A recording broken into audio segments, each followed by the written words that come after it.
આપણે ધોરણ 9ના વિજ્ઞાનના પહેલા પ્રકરણમાં અગાઉ દ્રવ્યની અવસ્થાઓ ઘન, પ્રવાહી અને વાયુ એની વાત કરી હતી। ત્યાર પછી ઘનના ઉદાહરણ, પ્રવાહી અવસ્થાના ઉદાહરણ અને વાયુ અવસ્થાના ઉદાહરણ આપ્યા હતા।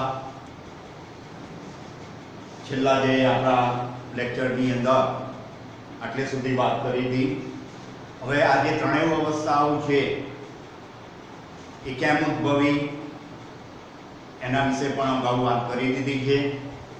હવે એના પછી દરેક અવસ્થાના આપણે એના જે કંઈ ગુણધર્મો છે, કોઈ ઘન પદાર્થ હોય એના કયા ગુણધર્મો, ઘન અવસ્થામાં રહેલા જે કંઈ પદાર્થો છે એ પદાર્થોમાં કઈ કઈ લાક્ષણિકતાઓ જોવા મળે એના વિશે આજે વાત કરવાની છે। એટલે આ જે ત્રણેય અવસ્થાની લાક્ષણિકતાઓ એ ખૂબ મહત્વની બાબત છે। પરીક્ષાની દ્રષ્ટિએ પણ આ ગુણધર્મો ત્રણ અવસ્થામાંથી કોઈ પણ અવસ્થાના ગુણધર્મો કે લાક્ષણિકતાઓ અવશ્ય પરીક્ષામાં પૂછે છે। એટલે આ જે એના વિશે વાત કરી એ તમે ધ્યાનથી સાંભળજો અને એના જે મહત્વના મુદ્દા હોય એની નોંધ પણ કરી દેશો। વિદ્યાર્થી મિત્રો, તમે ઘન પદાર્થો વિશે પરિચિત તો થયા। હવે દાખલા તરીકે કોઈ તમે એક લોખંડનો ટુકડો લીધો, એ લોખંડના ટુકડાને કાગળ ઉપર મૂકી અને તમે પેન્સિલથી એને રેખાંકિત કરશો। કાગળ ઉપર મૂકી અને ધારો કે પેન્સિલથી તમે આ રીતના રેખાંકિત કર્યું, તો તમને એનો પછી લોખંડનો ટુકડો ઉઠાવી લેશો તો લોખંડના ટુકડાને આ રીતની જે રેખાઓ દોરી એના ઉપરથી તમને એનો આકારનો ખ્યાલ આવી ગયો। દાખલા તરીકે આ ડસ્ટર છે તો ડસ્ટરને હું આ રીતે મૂકી અને એને રેખાંકિત કરું તો આપણને ડસ્ટરનો આકાર મળી શકે છે। એટલે કોઈ પણ ઘન પદાર્થ હોય તો એનો આકાર નિશ્ચિત હોય, આકાર એ ધરાવે કંઈ ને કંઈ। દાખલા તરીકે કોઈ લખોટી છે તો લખોટી એનો આકાર ગોળ છે, એટલે આવી રીતે એનો આકાર ચોક્કસ આકાર ધરાવે, નિશ્ચિત આકાર। બીજું, મેં તમને અહીંયા જે ડસ્ટર છે એક ઘન પદાર્થ તરીકે લીધું છે, અથવા લોખંડનો કોઈ ટુકડો લીધો, પથ્થરનો ટુકડો લીધો, તો એ પણ એક પ્રકારની જગ્યા રોકે છે।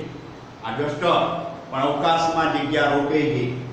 લોખંડનો ટુકડો હોય, પથ્થરનો ટુકડો હોય, આ બધા ઘન પદાર્થો છે અને એ પણ કઈ ને કઈ જગ્યા રોકે છે, એટલે એક પ્રકારનું કદ ધરાવે છે। એને સીમા હોય છે। દાખલા તરીકે લોખંડનો સળિયો હોય, એ સળિયાને તમે હાથમાં પકડી અને એમાં એ સળિયાને ફરતે હાથ પણ ફેરવી શકો છો। એટલે ઘન પદાર્થ છે લોખંડનો ટુકડો, લોખંડનો સળિયો, તો એને સીમા પણ હોય છે। બીજું, એટલે એની પહેલી જે લાક્ષણિકતા કહીએ કે ગુણધર્મ ઘન પદાર્થ એ ચોક્કસ આકાર, કદ અને સીમા ધરાવે છે। એટલે આ એક પહેલી લાક્ષણિકતા તમારે યાદ રાખવાની। બીજી બાબત, ઘન પદાર્થોની અંદર તમે જોશો તો ઘન પદાર્થોની અંદર જે દ્રવ્યના કણો હોય છે, દાખલા તરીકે આ રીતે તમે અગાઉ પ્રાથમિક 7મા અને 8મા ધોરણમાં પણ ઘન પદાર્થ વિશે પરિચિત છો, તો એની અંદર તમે જોશો તો કણો આ રીતના પાસે ખૂબ નજીક ગોઠવાયેલા હોય છે। આ રીતે ઘન પદાર્થની અંદર, એટલે આ કણો એકબીજાની નજીક નજીક ગોઠવેલા હોય. જેમ જેમ પાસે રહેતા હોય, દાખલા તરીકે તમારી પાસે તમારા કોઈ ભાઈ રહેતા હોય અને બીજો ભાઈ દૂર રહેતો હોય, તો નજીક જે ભાઈ હોય એના પ્રત્યે એક પ્રકારનું આકર્ષણ વધારે હોય. એવી જ રીતે અહીંયા ઘન પદાર્થની અંદર કણો એકબીજાની નજીક નજીક પાસે રહેલા હોય, એટલે એમાં અવકાશ બહુ જ ઓછો હોય. એટલે એમની વચ્ચેનું આંતરઆણ્વીય બળ, શબ્દ બરાબર ધ્યાન રાખજો, આંતરઆણ્વીય બળ એટલે ઘન પદાર્થના જે કણો છે, એના અણુઓ છે, એ અણુઓ વચ્ચેની જગ્યા ખૂબ ઓછી હોય છે, નજીક નજીક આવેલા હોય. એટલે અંદરના અણુઓનું બળ એને આંતરઆણ્વીય બળ તરીકે આપણે કહીએ તો એ આંતરઆણ્વીય બળ એમાં વધારે હોય. કારણ તો એના કણો વચ્ચે જગ્યા ઓછી હોય છે, અવકાશ ઓછો હોય છે. ત્યાર પછી આગળ વાત કરીએ તો જે ઘન પદાર્થ છે એ ઘન પદાર્થ પર બાહ્ય દબાણની અસર થતી નથી. કોઈ પણ ઘન પદાર્થ આપણે વિચારીએ, દાખલા તરીકે લોખંડનો ટુકડો હોય તો બહારનું જે કંઈ દબાણ હોય એ દબાણની એમની પર અસર થતી નથી. એટલે એ લોખંડનો ટુકડો સંકોચન પામતો નથી. એટલે એના ઉપરથી એ પણ કહી શકાય કે બાહ્ય દબાણની અસર નથી થતી.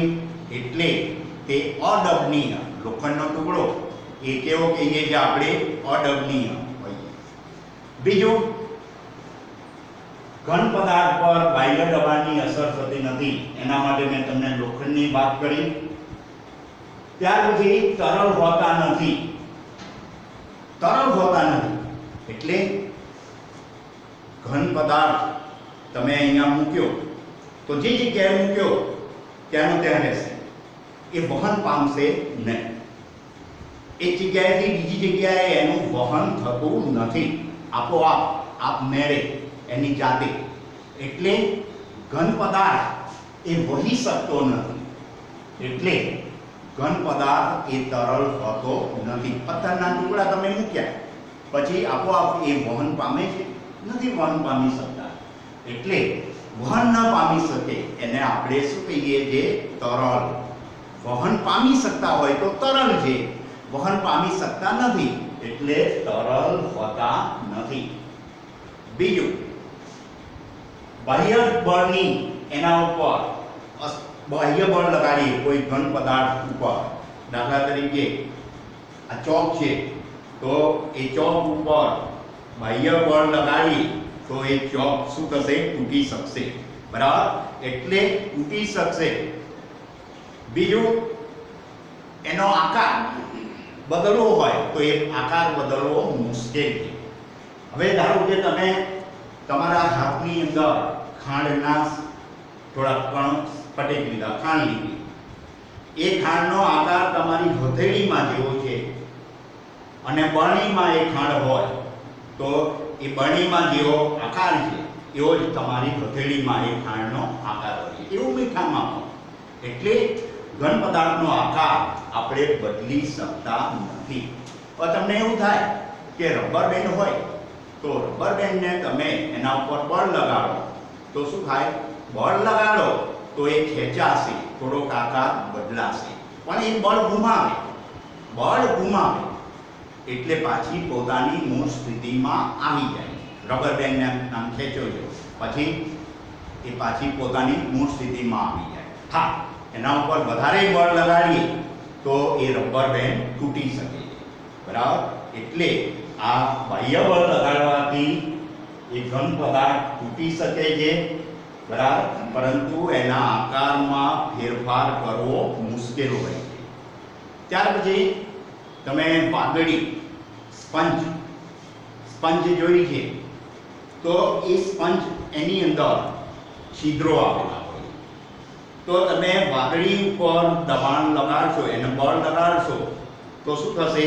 એના છિદ્રોમાં જે હવા છે એ હવા બહાર નીકળશે, છિદ્રોમાંથી હવા બહાર નીકળશે એટલે એ ઘન પદાર્થ, ખરેખર વાદળી સ્પંજ એ ઘન પદાર્થ છે, કારણ એની અંદરનું જે દ્રવ્ય છે એ ઘન છે. હવે તમને થશે કે અહીંયા આગળ આપણે વાત કરી કે એના ઉપર સામાન્ય રીતે તમે લોખંડનો ટુકડો હોય તો એના ઉપર બળ લગાડો તો બાહ્ય બળની, સામાન્ય બાહ્ય બળની કોઈ અસર થતી નથી, એનો આકાર પણ ના બદલાય સામાન્ય બાહ્ય બળથી. હા, ઉદ્યોગોની અંદર મશીનમાં કોઈ ને કોઈ રીતે તમે એના ઉપર બળ વધારે લગાડો તો એનો આકાર આપણે જે જરૂરિયાત પ્રમાણે એના આકારમાં ફેરવી શકીએ છીએ, પણ સામાન્ય બળની કોઈ એના ઉપર અસર થતી નથી. આ એક વાદળી એવું છે કે એ એના ઉપર આપણે એને બળ લગાડીએ તો શું થાય છે, એની અંદરના છિદ્રોમાંથી હવા બહાર નીકળે, એટલે એ હવા બહાર નીકળવાના લીધે દબાઈ શકે છે અને જેવી પછી એ હવા કણોના છિદ્રોમાં આવે છે અને પાછી મૂળ સ્થિતિ પ્રાપ્ત કરે છે. એટલે એના દબાવીએ, સામાન્ય બળ લગાડીએ તો એ શું થાય છે, સંકોચાય. વાદળી માટે, સ્પંજ માટે એનું મૂળ કારણ એની રચનાની અંદર છિદ્રો આવેલા હોય છે અને એ છિદ્રોમાં હવા સમાયેલી હોય છે અને એ હવા બહાર નીકળે છે જ્યારે એના પર આપણે દબાણ આપીએ છીએ ત્યારે. એટલે આ એક ખાસ તમારે ઘન અવસ્થાના આપણે જે ગુણધર્મો, હવે તમને પરીક્ષામાં કેટલા ગુણનો આ પ્રશ્ન પૂછાય છે. જો 2 ગુણનો પ્રશ્ન પૂછાય તો એની અંદર તમારે 4 લાક્ષણિકતાઓ લખવાની. હવે આ ઘન પદાર્થની અંદર જે મેં વાત કરી તો એની અંદર કણો વચ્ચેની જગ્યા ઓછી હોય છે, અવકાશ ઓછો. દાખલા તરીકે કોઈ એક રૂમ હોય, કોરડો, તમારો વર્ગ છે, એની અંદર ધારો કે 200 વિદ્યાર્થીઓને ઊભા રાખ્યા. કેટલા? 200 વિદ્યાર્થીઓ. તો એ 200 વિદ્યાર્થીઓ,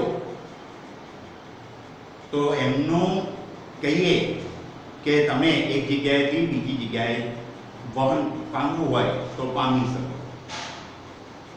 તો એ વિદ્યાર્થીઓ એક જગ્યાએથી બીજી જગ્યાએ જઈ શકશે ખરા?